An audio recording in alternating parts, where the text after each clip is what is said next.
Hello বন্ধুরা, আজকে আবারও একটা রেসিপি ভিডিও নিয়ে চলে এসেছি। ঘরে থাকা উপকরণ দিয়েই কিভাবে আমরা খুব অল্প সময়, খুব জোর হলে 10 মিনিটে আমরা দই কাতলা বানাতে পারি, সেটাই দেখাবো তোমাদেরকে। চলো তাহলে দেখে নেওয়া যাক কীভাবে বানালাম। প্রথমেই মাছগুলোকে ধুয়ে পরিষ্কার করে নিয়েছিলাম। তারপর তাতে লবণ আর লেবুর রস মাখিয়ে রাখবো বেশ কিছুক্ষণ, যাতে নুনটা মাছের গায়ে ঢুকে যায়। আর লেবুটা দিচ্ছি কেন কি মাছের গন্ধটা যাতে কেটে যায়। এইভাবেই বেশ কিছুক্ষণ রেখে দেবো। তারপর কিছু পেস্ট করব, সেইগুলো তারপরে দেখাচ্ছি। ভালো করে মাখিয়ে রেখে দেবো চাপা দিয়ে বেশ কিছুক্ষণ। তারপরেই দু রকম পেস্ট করব। প্রথমে পেঁয়াজ, কাঁচা লঙ্কা আর টমেটো একটা পেস্ট করে নেবো। তারপরে টক দই আর কাজু নিয়েছি 3-4টে, জাস্ট ভেঙে দেবো, দিয়ে ওটা একটা পেস্ট করব। তারপরে কড়াই বসিয়ে নিয়েছি, তেল গরম করে নিয়েছি। মাছগুলো খুব হালকাভাবে ভেজে নেবো, জাস্ট এপিট ওপিট করে একটু ভেজে নেবো, যাতে মাছের কাঁচা গন্ধটা চলে যায়। হালকাই ভাজবো, বেশি ভাজবো না, খুব নরম থাকে যেন। তো হালকা ভাজা হয়ে গেলে তারপরেই ওই যে দইয়ের যে পেস্টটা করেছিলাম, হাফ দই নিয়েছি পেস্ট থেকে, আর তাতে একটু জল মিশিয়ে নিয়েছি, আর একটু নুন আর চিনি দিয়ে জাস্ট গুলে রেখেছিলাম। তাতেই ভাজা মাছটা তুলে দিলাম, যাতে গরম মাছ ভাজাটা ওই দইয়ের ওপর দিলে জুসিভাবে থাকে। মাছটা যেন জুসি ভাব থাকে, টক ভাবটা মাছের ভেতরে ঢোকে, সেই জন্যই তুলে দিলাম। বাকি মশলাটা করতে করতে মাছটা ওতেই ডোবানো থাকবে।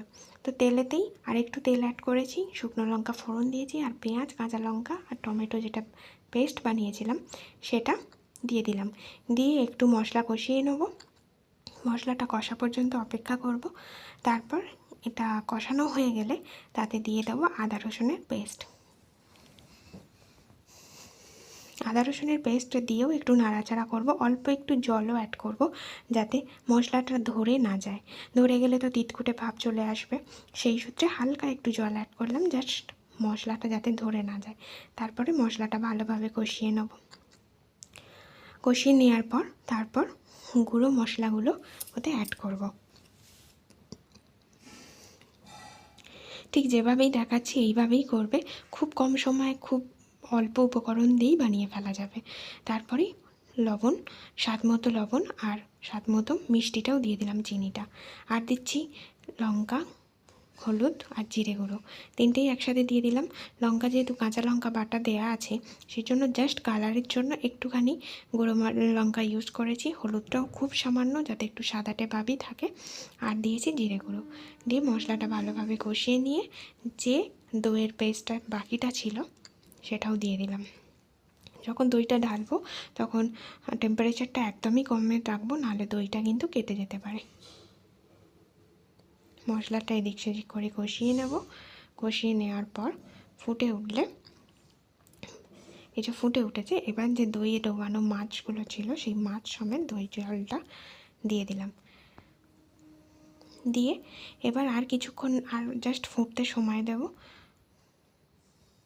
জুসি ভাবটা, যে জল ভাবটা যেটা আছে সেটা জাস্ট গায়ে গায়ে চলে আসবে, মাখা মাখা ভাব চলে আসবে, আর মাছের গায়েও মশলাগুলো ঢুকে যাবে। ততক্ষণ পর্যন্ত আমরা ওয়েট করব। এই চাপা দিয়ে জাস্ট কিছুক্ষণ ফুটতে দিয়েছি, তেলটা ছেড়ে এসেছে, দেখতেই পাচ্ছ ধারে চলে এসেছে। হোমমেড একটু গরম মশলা পাউডার দিয়ে দিলাম, দিয়ে একটু নাড়াচাড়া করে নেব। ব্যাস রেডি। খুব অল্প উপকরণে অল্প সময়ে বানিয়ে ফেললাম দই কাতলা।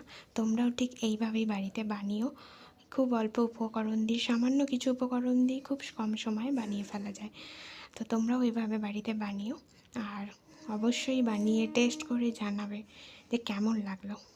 কমেন্ট করে অবশ্যই জানিও যে রেসিপিটা কেমন লাগলো, আর বানানোর পর খাওয়ার পর অবশ্যই জানিও।